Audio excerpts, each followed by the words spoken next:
le président de l'UCH et le ministre KKB au plateau, PH Coassi. Des partisans de l'ancien président de l'Assemblée nationale Guillaume Soro ont rendu visite au ministre de la Réconciliation et la Cohésion sociale Bertin Kouadio-Konan, KKB.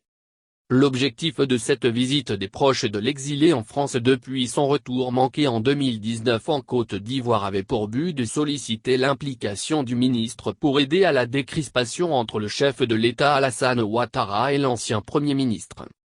Ces proches de Guillaume Soro, membres de l'Union des Soroïstes, affirment être allés exprimer leur volonté de s'inscrire résolument dans le processus de réconciliation nationale. Une initiative saluée par le ministre Bertin Konan-Kouadio qui en a pris bonne note.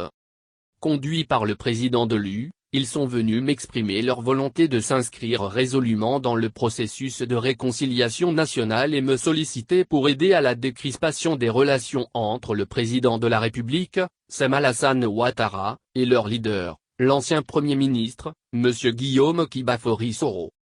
J'ai évidemment salué cette initiative et j'en ai pris bonne note, a-t-il affirmé en fin d'audience. Pour rappel, celui qui, via les ondes de médias français diffusées en Côte d'Ivoire, avait appelé à un coup d'État lors de la présidentielle d'octobre 2020, est frappé par un mandat d'arrêt international lancé par la justice ivoirienne. Condamné à la prison à vie pour tentative de déstabilisation, et à 20 ans pour blanchiment de capitaux et recel de biens publics, celui qui fut le chef de la rébellion armée en Côte d'Ivoire vit depuis plus de 2 ans exil en France.